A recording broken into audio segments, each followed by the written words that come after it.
Muito bom dia, vamos começar dia 26 de abril aqui, acompanhar essa semana no Minuto do Muso, uma semana bastante cheia, recheada de dados importantes que vai saindo e vamos acompanhando aqui de segunda a sexta-feira, conforme for saindo em tempo real, tanto aqui como lá no canal do Telegram e no Instagram, eu vou colocando, tá bom? Quarta-feira nos Estados Unidos tem decisão de política monetária que deve se manter inalterada, mas lembrando que eu falei aqui na semana passada, o Banco Central do Canadá foi o primeiro país desenvolvido do mundo a divulgar que está diminuindo o montante de compra de ativos por parte dele, tirando um pouco o pé do acelerador, o que eu considero super benéfico e que outros países comecem a seguir isso, porque eu acredito que a gente vai ter problemas lá na frente com esses trilhões e trilhões sendo injetados indiscriminadamente nas economias como um todo. E aí o Biden deve falar na quarta-feira no Congresso sobre a possibilidade do aumento de impostos por lá, que ele quer dobrar a alíquota de 20% para 40% de ganho de capital para quem ganha mais de $1 milhão por ano e ainda subir a alíquota do imposto de renda, tá bom? Essa semana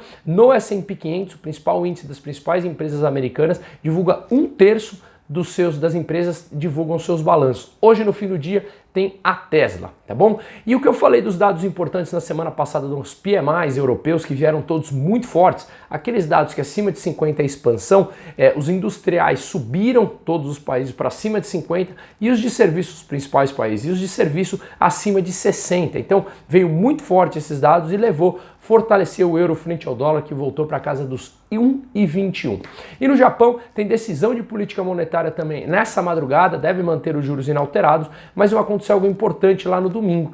Uma eleição fez com que o primeiro-ministro eventualmente perdesse apoio, porque o Partido Liberal Democrata perdeu as 3 eleições parlamentares ontem e diminuiu um pouco do apoio do primeiro-ministro governista, tá bom?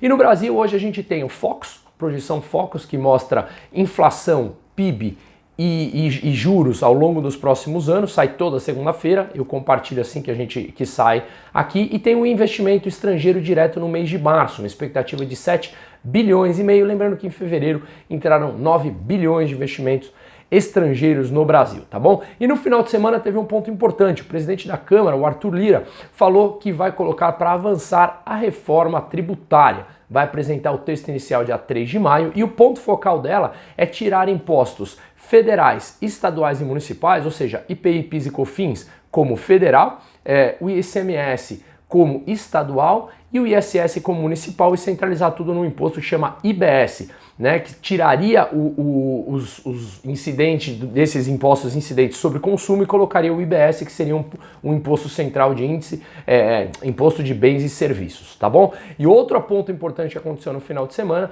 é que devemos ter a apresentação do relatório da medida provisória de capitalização da Eletrobras. Deve apresentar isso essa semana também. E um ponto que vai em linha com o que eu venho falando aqui, o IFE, que é o Instituto Fiscal Independente do Senado, falou que o Brasil, com a aprovação desse orçamento, tem riscos reais de shutdown. O que isso significa? É o que eu venho falando. A gente tem basicamente, do total do orçamento, quase 95% ali são despesas obrigatórias. As despesas não obrigatórias, chamadas discricionárias, está na casa dos 5%.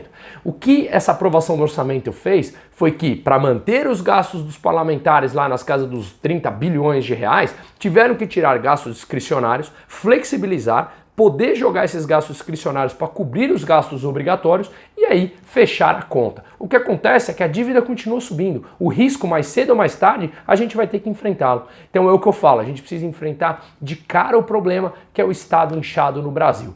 E a gente vai sempre fazendo um telhadinho aqui, um arrumadinho ali, um puxadinho aqui e flertando com o abismo. Enquanto a gente não ir ao cerne do problema, que é o Estado inchado e hiper ineficiente no Brasil, a gente vai ter sempre que ficar fazendo puxadinho para fechar o orçamento, ao invés de cortar na carne aqueles gastos exagerados que todos nós sabemos que temos no Brasil. Uma ótima semana a todas, repleta de dados, um forte abraço, Bruno Musa.